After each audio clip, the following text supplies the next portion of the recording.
This next song is called the Birdsville Track. Birdsville being up on the, you probably know more about this than me, Queensland, New South Wales border.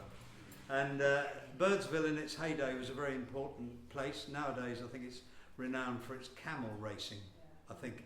But in its heyday all the cattle would be brought down to Birdsville and then taken on down to Martyn, and which was the first where the railhead was, so that the cattle could then be taken down to the markets south. And I've only ever been to Birdsville the once, and I had a very, very strange experience there, which I vividly remember. It was round about 1962, 62, 63, round about then. And I was going up there, trying to tune my guitar. Going to a place called Coondafine, which is about 400 miles west of Birdsville. But there is another place called Coondabine, which is 200 miles east of Birdsville.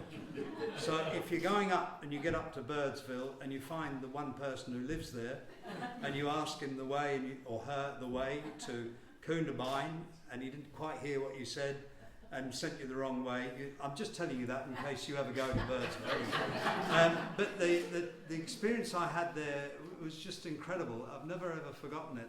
As I say, it was about 62, 63, round about then. And I'd driven up from the south, a long hot day's drive that particular day, and get up to Birdsville. And Birdsville, of course, is very hot, as you probably know. And when the people in Birdsville die, they always take an overcoat with them because the way they're going, it's a lot colder down there than it is actually in Birdsville. So they say. Anyway, I get into the town, and when I say town, it's not a very big place, Birdsville. In fact, the signs are back to back when you get in there. But anyway, so I get up there, and there's this one sort of could you call it a hotel? But anyway, it was a hotel in those days. And I thought I'd go in there, see if there was any accommodation, get something to eat and something to drink. And I go in there, and as I come in through the door, right at the bar at the far end, there's about 4 or 5 blokes drinking. So, and they heard the door open, obviously, so they finished their drinks and went shooting out through the door down there. And I thought, well, that's a bit strange, but I do have that effect on people, I know. So I thought, anyway, I'll go up there. And I went up to the bar, and as I got up to the bar, the barman appeared from behind. And I said, I'd just have a beer first. So I said, I'll just have a cold beer, thank you. So he poured me a beer, and he said, and these were his exact words, he said, you'd better finish that beer quickly, because Big Jim is coming. So I thought, well, that's a bit strange, so never mind anyway. So I started drinking the beer, nice cold beer it was, and as I'm about halfway through this, I hear the door behind me slam open. And I turned round and looked behind me, and there was this bloke oozing in through the door. And I've never seen a bloke this size before or since. He was absolutely enormous. I mean, I'm not exaggerating, that he would be nearly up to not quite up to the ceiling, probably up to where the lights are. I mean, it's absolutely enormous, really huge, not fat, but just in proportion, absolutely enormous. So he comes up to the bar, and the barman's obviously heard him come in, and he's come rushing in, and he's put this huge grate, the biggest glass he had there, on the bar. And this bloke, I'm absolutely mesmerised by the size of it, I couldn't take my eyes off him.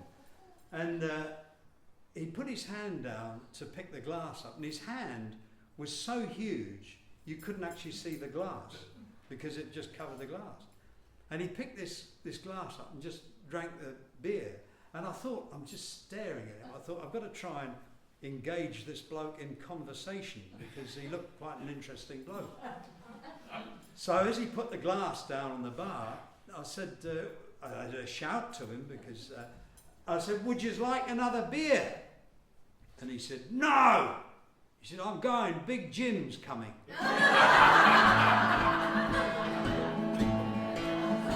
For 7 years there'd been a drought, things was crook out by.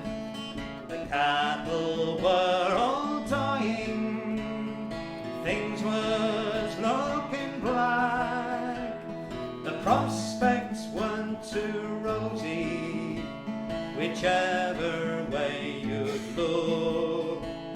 The options weren't that many to get us off the hook. We'd a very nearly buried hope, sat and prayed for rain, but someone wasn't listening. Our prayers were all in vain, so we girded up our moleskins, took our mounts in hand. The upwards woke the echoes as we started overland, for we're on the road to Martyn. We'll jump the railhead queue. The girls will knock our checks down. We'll have a drink or two with the Queensland drought behind us. Good grazing we will get and fatten up the cattle for the best of prices yet.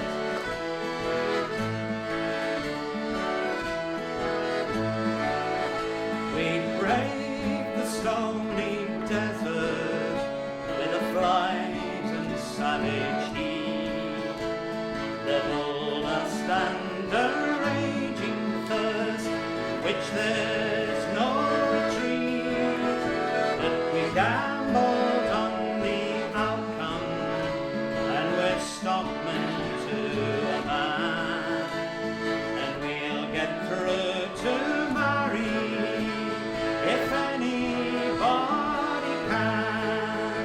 And at the end of every day, when the mob has settled down, with rum and pints of Billy tea, a sorrow